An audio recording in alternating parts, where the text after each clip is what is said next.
If you're someone who's unfamiliar with transgender and non-binary terminology and need a simple guide on how to be inclusive, this video is for you. This is intended to be an introduction particularly for non-LGBTQ people who have base level information about our community, but who need to learn a little bit more about stuff like misgendering and pronoun sharing in order to treat us all respectfully.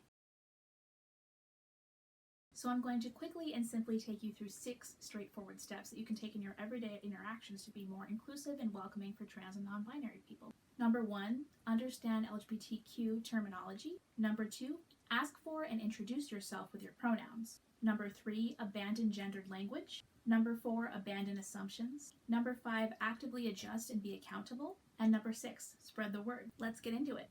Number 1, understand what these LGBTQ terms mean. Every person's gender identity means something to them different personally, but it's good to have a general idea of the common definitions of these terms. LGBTQ, an extremely diverse and resilient solidarity community that includes people of non-heterosexual or non-cisgender identities. The acronym stands for lesbian, gay, bisexual, transgender, queer, or questioning, and then there's a plus at the end, which represents the fact that there are many, many different identities under this umbrella, but we can't let the acronym get too long. Another version of the LGBT acronym that you might see is LGBTQIAP+.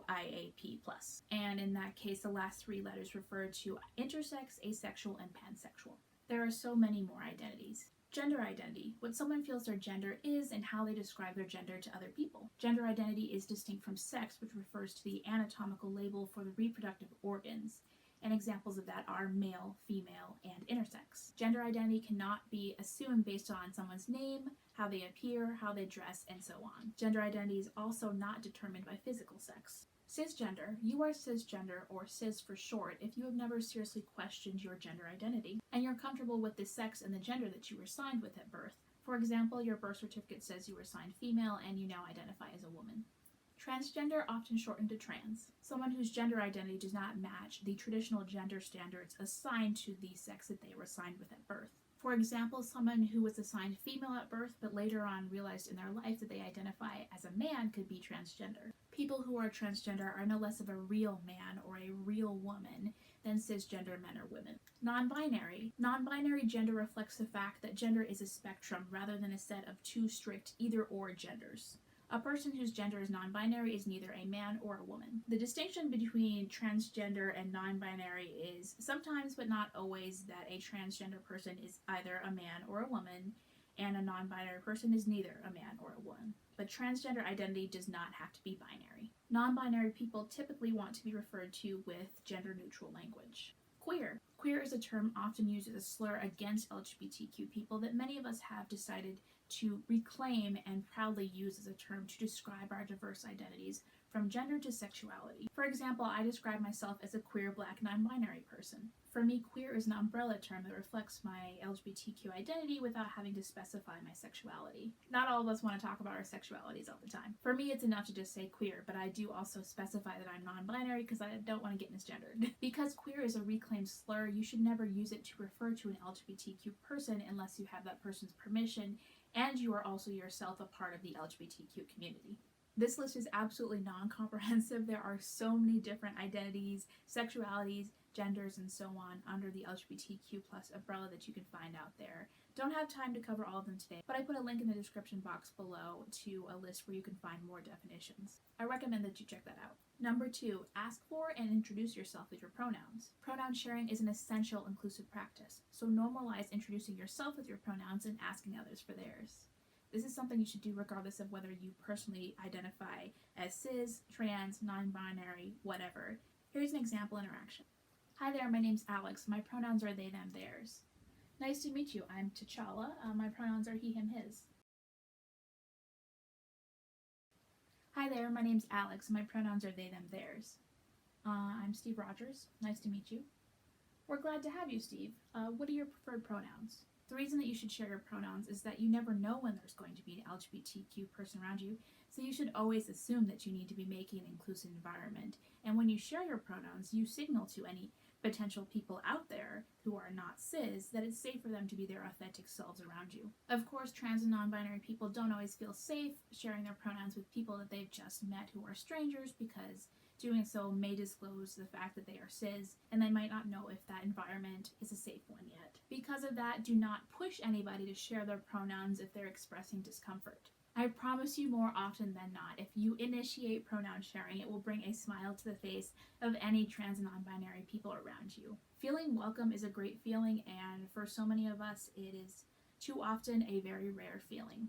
Number 3, abandon gendered language. To use gender-neutral language means in order to be inclusive, you are not saying things and using words that have a feminine or masculine connotation attached to them. And the terms you're using don't make any implications about anyone's gender when you don't actually know what their gender identity is. For titles and professions, examples of this are saying mix instead of miss or mister, or firefighter and postal worker instead of fireman and mailman. A common gender-neutral pronoun set that many trans or non-binary people use is they, them, theirs. Unfortunately, a lot of cis people still react negatively to singular gender-neutral pronouns because they think that they're not grammatically correct. But that simply is not true. So it also doesn't matter. A lot of LGBTQ people's lives are experienced as living in identities that traditional society doesn't deem correct.